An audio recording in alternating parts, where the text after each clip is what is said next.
बेटा अशोक, मैंने तुम्हें अपने बच्चे जैसा समझा। तुम्हें किसी बात की कोई कमी नहीं होने दी, और आज तुम मेरे साथ ऐसा व्यवहार कर रहे हो। ऐसा मत करो बेटा। बहुत जोरों की प्यास लगी है, थोड़ा सा पानी पीने के लिए दे दो। ये 2 दिन की सूखी रोटी मेरे गले से नीचे नहीं उतरती है। किसी तरह चबाकर पानी पी लूंगा तो शांति मिलेगी। देखो, कल मुझे टूटी हुई खाट से कैसे चोट लग गई, मेरे पैरों से कितना खून बहा है। अब ये मुलायम चमड़ी बिना दवाई के तो ठीक होगी नहीं। बेटा, कुछ मलहम ही लाकर दे दो तो लगा लूं। वृद्ध सुधीर बाबू अपने भतीजे अशोक से रोते हुए विनती करते हैं। अशोक गुस्से में बोला, मलहम के लिए पैसे कहां से आएंगे? पैसे क्या पेड़ पर उगते हैं? जो मिलता है खाने के लिए चुपचाप खा लीजिए, फिर 2 दिन बाद रोटी मिलेगी, वरना इसी अंधेरी कोठरी में आपका मजार बन जाएगा, समझे? तभी अशोक की पत्नी नैना वहां आई और बोली, सुनिए, कुछ तो दया कीजिए इन पर। एक समय में इन्होंने आपके लिए क्या कुछ नहीं किया, और अब तो आस पड़ोस के लोगों को भी इनकी दुर्दशा की भनक पड़ गई होगी। कहीं वो लोग पुलिस में जाकर कंप्लेन ना कर दें, या फिर कहीं हमें समाज से बाहर ना कर दें। कम से कम यही सोचकर इनको भरपेट खाना तो खाने दीजिए। अशोक चिल्लाकर बोला, बड़ी हिमायती बन रही हो मेरे चाचा की। क्या इन्होंने किसी खजाने की चाबी तुम्हें दे दी है? अरे इनके पास जो भी कुछ था वो पहले ही मुझे दे चुके हैं। अब इनके पास कुछ नहीं तो फिर मैं क्यों इस बुढ़े को पालता रहूं? समझ में नहीं आ रहा, खाना पीना बंद करने के बाद भी ये बुढ़ा जिंदा कैसे है? अब जाओ यहां से, और खबरदार जो मेरे मामले में हस्तक्षेप करने की कोशिश की तो। अशोक की दमदार आवाज के सामने नैना भीगी बिल्ली की तरह थी। वो दूर से हाथ जोड़कर अपने चाचा ससुर से माफी मांगती हुई चुपचाप वहां से चली गई। थोड़ी देर बाद अशोक दुकान पर चला गया। नैना ने इधर उधर देखा और चुपके से 2 रोटी में कुछ सब्जी डालकर खिड़की से अंदर फेंक दी। सुधीर बाबू जल्दी से उस रोटी को लेकर चबाने लगे और अपने पेट की आग बुझाने लगे। घर में एक नैना ही थी जिससे सुधीर बाबू को कुछ उम्मीद थी। अंधेरे कमरे में बैठे बैठे सुधीर बाबू उस दिन को याद करने लगे जब अशोक 8-10 वर्ष का था। प्रकृति ने कहर बरसाया और बाढ़ में अशोक के माता पिता की मृत्यु हो गई। पानी की तेज धार में बहकर उनका मृत शरीर कहां गायब हो गया, किसी को पता भी नहीं चला। सुधीर बाबू जो अशोक के चाचा थे और निसंतान थे, उन्होंने अशोक को सहारा दिया और उसका पालन पोषण करने की जिम्मेदारी अपने ऊपर ली। सुधीर बाबू की उस कस्बे में एक बर्तनों की दुकान थी जो अच्छी चलती थी, तो उन्होंने अशोक की शिक्षा का भी बंदोबस्त कर दिया। वो उसे किसी चीज की कभी कमी नहीं होने देते थे। जब उसने मैट्रिक पास की तो वो आगे बढ़कर सुधीर बाबू का काम में हाथ बटाने लगा। समय बीता। सुधीर बाबू ने एक योग्य कन्या नैना से अशोक की शादी करवा दी। समय रहते ही अशोक के 2 बच्चे भी हुए। जैसे जैसे बच्चे बड़े हो रहे थे, सुधीर बाबू की उम्र भी ढलती जा रही थी, और एक दिन उनकी पत्नी, जो अक्सर बीमार रहती थी, उनकी भी मृत्यु हो गई। तो दुखी सुधीर बाबू ने दुकान की सारी जिम्मेदारी अपनी मर्जी से अशोक के कंधों पर डाल दी। जैसे ही दुकान की बागडोर अशोक के हाथ में आई, उसके तो रंग ढंग ही बदल गए। अब वो रास्ते पर तन के चलता था, क्योंकि अब वो भी एक दुकान का मालिक था, जो उस कस्बे में बड़ी बात थी। एक दिन उसके सामने अचानक से एक बूढ़ा व्यक्ति आ गया, तो अशोक ने कहा, मरने के लिए तुम्हें मैं ही दिखा जो मेरी साइकिल के सामने आ गए? तुम्हें पता नहीं कि मैं एक दुकान का मालिक हूं? तुम जैसे बूढ़े आदमियों को तो जीने का कोई अधिकार ही नहीं होना चाहिए। तुम सब बोझ हो। अशोक ने अपनी गलती नहीं मानी और इतना कहकर आगे निकल गया। उसकी बातें सुनकर आसपास के लोग हैरान थे। तभी एक दुकानदार ने कहा, देखो तो, पैसे आ जाने से इंसान कितना बदल जाता है। यही लड़का एक वक्त 2 रोटी के लिए इधर उधर भटकता था। माँ बाप के जाने के बाद चाचा ने सहारा क्या दिया, इसके तो रंग ही बदल गए। पैसों की चमक और दुकान का मालिक होने के कारण अशोक के मन में दौलत पाने की और इच्छा जगने लगी। पैसे की तृष्णा ने उसे गलत मार्ग पर चलने के लिए प्रेरित कर दिया।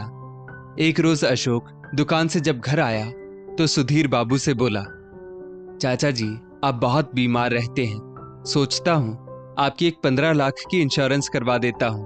कभी बीमार होंगे तो मुफ्त में आपका इलाज तो हो जाएगा, और मुफ्त में ना भी हो तो आप पर मैं पूरी दुनिया की दौलत लुटा सकता हूं। सुधीर बाबू बहुत खुश हुए और बोले, बेटा, तुम मेरे अपने बेटे ना होकर भी मेरे अपने हो और मेरे बारे में कितना सोचते हो। बताओ मुझे क्या करना है। अशोक ने कुछ कागज निकाले और बोला, चाचा जी बस इस पर दस्तखत कर दीजिए, इसकी कुछ राशि जमा करनी होगी, वो मैं कर दूंगा। इतना कहकर उसने सुधीर बाबू से उस कागज पर और दुकान और घर के कागजातों पर भी दस्तखत करवा लिए। कई किश्तों की राशि जमा करने के बाद एक दिन अशोक सोचने लगा कि कैसे जल्दी से जल्दी वो 15 लाख का चेक उसके हाथ में आए। इसी लालच में उसने सुधीर बाबू के साथ बुरा व्यवहार करना शुरू कर दिया और उन्हें यातनाएं देने लगा। जब भी सुधीर बाबू खाने के लिए बैठते, वो उनकी थाली से एक एक करके रोटी कम करने लगा और बोला, अरे चाचा जी इतना खाओगे तो कैसे पचेगा, एक रोटी कम कर दो। शाम में जब सुधीर बाबू चाय पीने लगे तो उनके हाथों से कप लेकर वो बोला, नैना चाचा जी को दूध की चाय मत दिया करो, बुढ़ापे में दूध जल्दी हजम नहीं होता है, तो अब चाचा जी का खाना पीना कम कर दो। नैना हैरान थी। वो बेचारी सीधी सादी युवती थी, पति के सामने उसकी कुछ चलती नहीं थी, तो वो चुपचाप सिर झुकाकर पति की हर बात मान लेती थी।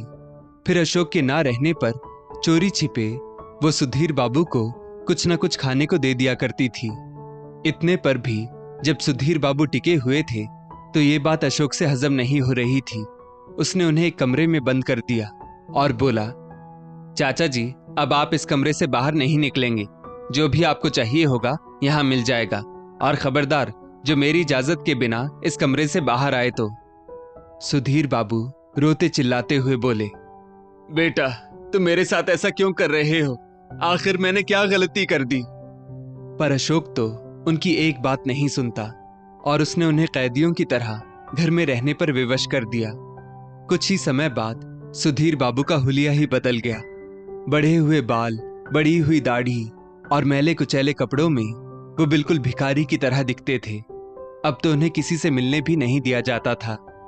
एक रोज सुधीर बाबू ने अशोक से विनती की, बेटा इस कमरे में बहुत मच्छर है, बहुत अंधेरा है, एक बल्ब भी लगा दो, और तुम मेरे खाने में कटौती क्यों कर रहे हो, आखिर बात क्या है। अशोक बोला, दुकान नहीं चल रही है, पूरा व्यापार चौपट हो गया है और आपको खाने की पड़ी है।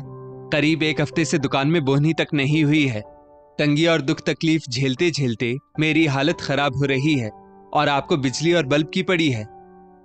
समय बीता। जब आस पड़ोस के लोग सुधीर बाबू को नहीं देख रहे थे तो एक दिन अशोक की अनुपस्थिति में कुछ लोग उसके घर गए। नैना ने इशारों में सुधीर बाबू के कमरे की तरफ इशारा किया और बोली, मेरे पति से बहुत बड़ी भूल हो रही है, वो अपने पिता समान चाचा के साथ अच्छा व्यवहार नहीं कर रहे हैं। कृपा कीजिए और चाचा जी की मदद कीजिए। बस उनके सामने मेरा नाम नहीं आना चाहिए, वरना मेरी गृहस्थी उजड़ जाएगी। उन लोगों ने अशोक को भनक तक नहीं लगने दी और एक दिन अशोक जब दुकान खोलने आया तो 2-4 लोग दुकान के पास आकर बोले, अरे अशोक दुकान खोलकर बैठे हो, सुना है सुधीर बाबू की तबीयत ठीक नहीं है। अशोक ने उन सबकी बातों को नकारते हुए कहा, नहीं चाचा जी बिल्कुल ठीक है, सुबह ही तो जमकर नाश्ता किया, चाय भी पी है, कैसी बात करते हैं आप लोग, जाइए अपना अपना काम कीजिए। उन्हीं में से एक आदमी ने कहा, भाई साहब क्या ये सब लोग झूठ बोल रहे हैं, क्या इसके लिए इनको इनाम मिलेगा, गजब आदमी हो यार, तुम्हारे चाचा कब से बीमार, घर में नजरबंद है, अब वो दिखते नहीं है तो नजरबंद हुई है ना, और तुम पैसा कमाने के लिए यहाँ दुकान पर बैठे हो, वाह। 1-2 लोगों के सवाल करने पर आसपास के सभी दुकानदार अशोक को रोक रोक कर पूछने लगे, अरे अशोक सुधीर बाबू आजकल दिखते नहीं हैं, क्या बात है, क्या ये लोग सही कह रहे हैं कि तुमने उन्हें नजरबंद कर रखा है। अशोक बोला, अब व्यापार उतना चल नहीं रहा है और उनकी भी उम्र हो चली है, तो उनका दुख तकलीफ इतना बढ़ गया है कि उन्होंने चलना फिरना बंद कर दिया है, तो बीमार घर में पड़े रहते हैं, इसमें नजरबंद करने वाली क्या बात है। इस पर पड़ोसियों ने कहा, इलाज करवा रहे हैं या ऐसे ही छोड़ दिया। अशोक बोला, नहीं नहीं इलाज करवा रहा हूं, यहां तक कि उनका इंश्योरेंस भी करवा कर रखा है। एक पड़ोसी ने कहा, उस इंश्योरेंस का चेक तो तुम्हें ही मिलेगा, क्योंकि बीमा धारक की मौत के बाद पैसे नॉमिनी को ही मिलते हैं, और नॉमिनी में तो सुधीर बाबू ने तुम्हारा ही नाम दिया होगा। अब उन्होंने इतना किया है तो उनकी सेवा करो, ये नहीं कि नॉमिनी के पैसों के चलते अपने चाचा को सूली पर लटका देना। लोगों से अशोक का आचरण छुपा हुआ नहीं था। आगे चलकर उन्होंने अपनी नाराजगी जताई और कठोर शब्दों में कहा, अशोक, यही चाचा थे। जब तुम अनाथ हो गए थे तो तुम्हारा पालन पोषण करके तुम्हें बड़ा किया था, तुम्हें पढ़ाया लिखाया, तुम्हारा घर बसाया, और आज जब वो गंभीर रूप से बीमार हैं तो तुम उनका इलाज भी नहीं करवा रहे हो। आज तक तो हमने कभी किसी डॉक्टर वैद्य को तुम्हारे घर आते जाते नहीं देखा, फिर तुम कैसे कह रहे हो कि वो ठीक हैं? क्या तुमने उन्हें मरने के लिए छोड़ दिया है? बताओ भाइयों, यही दिन देखने के लिए बेचारे सुधीर बाबू ने इसे सहारा दिया था। छी छी छी, लालच में आकर तुमने अपने पिता समान चाचा की ऐसी दुर्दशा कर दी। चारों तरफ से लोगों ने अशोक को घेर रखा था। अशोक हैरानी से उनको देखने लगा और बोला, आप लोगों को कैसे पता चला? सभी लोग कहने लगे, सुधीर बाबू के अच्छे व्यवहार के कारण आज तक हम तुम्हारी बदतमीजी बर्दाश्त कर रहे थे, पर अब नहीं। अगर तुमने सुधीर बाबू को उस कोठरी से बाहर नहीं निकाला तो पुलिस में तुम्हारी कंप्लेन करेंगे। अरे शर्म करो, जिस आदमी ने तुम्हें अपने बच्चों की तरह पाला, तुमने उसकी ऐसी दुर्दशा कर दी। उस भीड़ में एक दबंग आदमी था। उसने कहा, तुम आदमी नहीं, आस्तीन के सांप हो। जिसने तुमको सहारा देकर इस धरती पर खड़ा किया, उसी को डसने के लिए तैयार हो गए। अरे शर्म करो, तुम्हारे भी बच्चे हैं। अगर वो तुम्हारे साथ ऐसा व्यवहार करेंगे तो सोचा है तुम्हें सहारा कौन देगा? चलो भाइयों, ऐसे नमक हराम आदमी से क्या ही उम्मीद कर सकते हैं। अगर इसने रात तक सुधीर बाबू को उस कमरे से नहीं निकाला तो इसे पुलिस को दे देंगे। इतना कहकर सब लोग वहां से चले गए। सबकी बातें सुनकर अशोक का सिर शर्मिंदगी से नीचे झुक गया। वो दुकान बंद करके घर की तरफ रवाना हो गया। जब घर पहुंचा तो वो नैना से बोला, नैना, चाचा जी के कमरे का दरवाजा खोल दो। नैना एक पल को ठहरी, फिर बोली, क्या सच में? अशोक ने हाँ में सिर हिलाया। नैना बोली, ये आपने बहुत अच्छा फैसला लिया, वरना कहीं इन्हें कुछ हो जाता तो सोचिए हमें कितना बड़ा पाप लगता। जिन्होंने आपको पाल पोस कर बड़ा किया, पढ़ाया लिखाया, उनके साथ ऐसा व्यवहार करना आपको शोभा नहीं देता। इन्होंने तो मेरी भी जिंदगी बनाई है, जो आपके साथ मेरा रिश्ता करवाया, वरना मुझ जैसी गरीब को कौन पूछने वाला था। मैं अभी चाचा जी को बाहर लाती हूं। इतना कहकर नैना ने कमरे का दरवाजा खोला और सहारा देकर सुधीर बाबू को कमरे से बाहर निकाला। फिर गर्म पानी करके उनके हाथ पैर धुलवाए, उन्हें स्नान करवाया, उनकी चोट पर मरहम लगाया।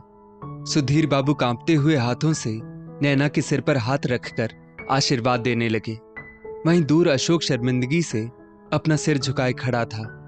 अशोक बाबू ने इशारे से उसे अपने पास बुलाया और बोले, बेटा, मैं जानता हूं लालच बहुत बुरी बला है।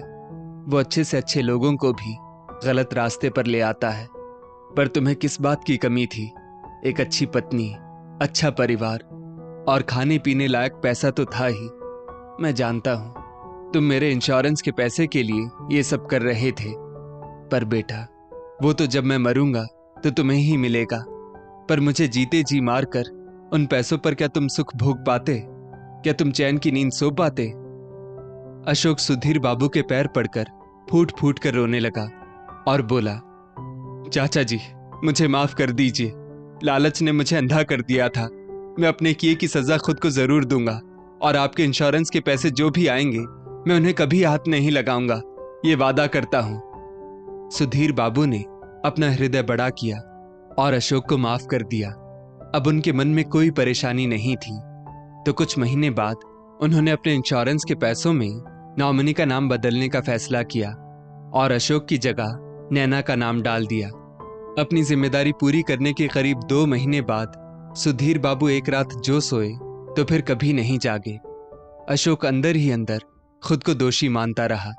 तब नैना ने उसे समझाया, समय रहते ही आपको आपकी भूल का एहसास हो गया था, तो यही आपकी माफी है। और अगर आप खुद को सजा देना चाहते हैं तो वृद्ध लोगों के लिए आगे बढ़कर कुछ कीजिए, क्योंकि अंत में ही सही अपनी भूल जो मान लेता है उसे ईश्वर भी माफ कर देता है।